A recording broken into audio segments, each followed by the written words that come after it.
Bayangkan, ada sebuah kota di dunia ini, begitu tinggi hingga hampir menyentuh bintang, di mana oksigen tipis seperti mimpi yang nyaris hilang, dan emas menjadi alasan satu-satunya untuk bertahan hidup. Ini adalah Larinconade, kota paling dekat ke luar angkasa, dan kisahnya akan mengubah cara pandangmu tentang hidup selamanya. Bab 1. Menyentuh langit, pengenalan Larinconade. Larinconade, Peru, terletak lebih dari 5.100 meter di atas permukaan laut. Kota ini berdiri di lereng tajam pegunungan Andes, hampir menantang logika manusia. Bayangkan pesawat jet komersial yang baru saja mengudara, hanya beberapa ribu meter di atas tempat ini. Tidak ada tempat lain di bumi di mana manusia hidup permanen setinggi ini. Suhu di sini dingin menggigit dan tanahnya keras. Udara tipis dan menusuk paru-paru. Tapi Larinconade hidup, berdenyut dalam ritme yang dipandu oleh satu hal, yaitu emas. Orang-orang datang ke sini dengan harapan yang lebih tinggi daripada puncak gunung di sekitar mereka. Mereka membawa satu mimpi, menambang emas dan mengubah nasib. Tapi seperti semua kisah tentang mimpi, Larinconade menawarkan harga yang sangat mahal. Bab 2. Geografi Larinconade, dunia yang tidak ramah. Dari udara Larinconade terlihat seperti luka di lanskap putih bersalju, berserakan tanpa rencana. Gubuk-gubuk berdiri berjejer, jalanan sempit, dan lumpur mencengkeram setiap langkahnya. Di siang hari, matahari membakar kulit, karena atmosfer tipis tidak lagi melindungi bumi dari radiasi. Di malam hari, suhu turun di bawah nol, menggigit tulang hingga ke sumsum.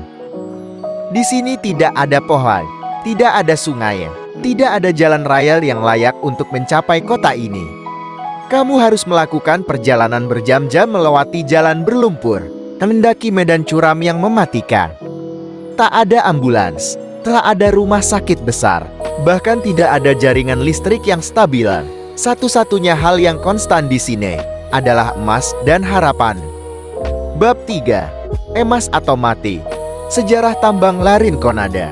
Sejak zaman dahulu, pegunungan Andes selalu dipercaya sebagai penyimpan kekayaan tersembunyi. Namun, Larinconade baru benar-benar meledak pada awal tahun 2000-an.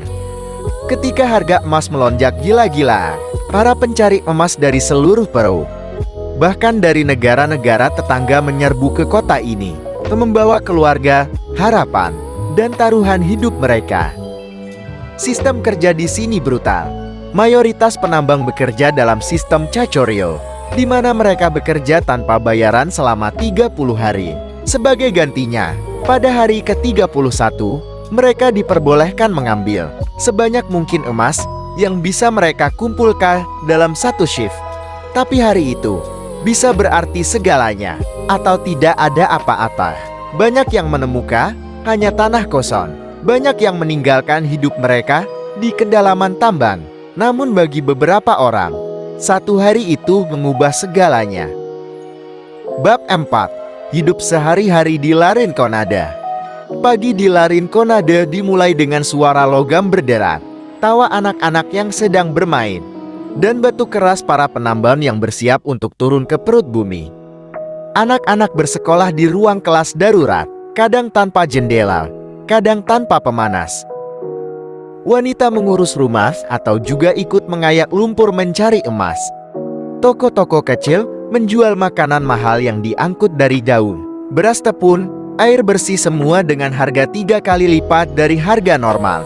Sistem sanitasi hampir tidak ada. Limbah manusia dibuang begitu saja ke tanah beku. Di malam hari, Larinconade berubah menjadi dunia lain. Barbar kecil menyala, musik mengalun di udara tipis, dan dalam bayang-bayang, bisnis ilegal berkembang. Namun, di balik semua itu, ada kehangatan, ada persahabatan, ada tawa kecil yang menentang kegelapan. Bab 5. Bahaya tak terlihat. Oksigen tipis dan penyakit. Oksigen di Larinconade hanya setengah dari kadar normal. Bagi para pendatang baru, tubuh mereka memberontak, sakit kepala, mual, kelelahan kronis.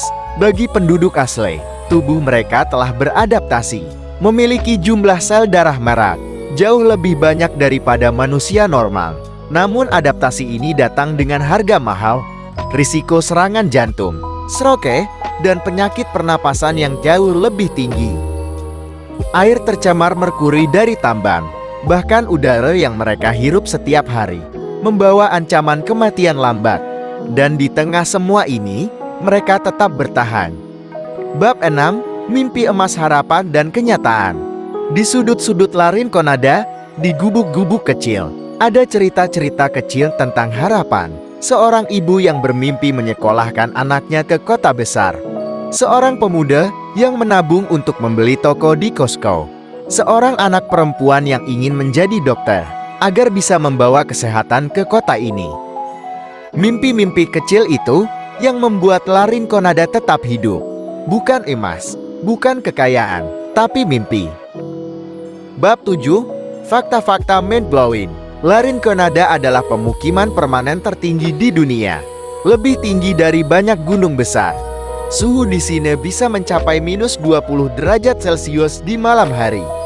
Diperkirakan lebih dari 50% penduduknya bekerja secara ilegal. Tidak ada bank, tidak ada kantor pemerintah tetap.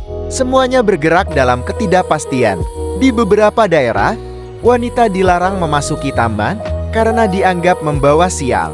Tingkat kekerasan dan kejahatan di sini termasuk yang tertinggi di Peru. Larin Conada adalah dunia lain di dalam dunia ini. Bab 8. Filosofis pelajaran dari kota terdekat luar angkasa. Larin Conada mengajarkan satu hal mendalam, bahwa manusia bisa bertahan di tempat yang bahkan alam pun menolak mereka. Bahwa harapan bisa tumbuh di tanah beku. Bahwa mimpi bisa bertahan bahkan dalam kondisi yang paling mengerikan. Ketika dunia berkata tidak mungkin, Larin Conada berkata, "Aku akan tunjukkan." Kita semua punya Larin Conada dalam hidup kita. Mimpi yang tampaknya terlalu berat, terlalu jauh, terlalu mustahil. Tapi kalau mereka bisa bertahan di sana, siapa kita untuk menyerah di sini? Kini, setelah kamu mengenal Larin Conada, mungkin sudah saatnya kamu bertanya, apa Larin Conadamu? Dan sejauh mana kamu akan melangkah untuk mengejar bintangmu sendiri? Karena pada akhirnya, satu-satunya batasan kita adalah langit.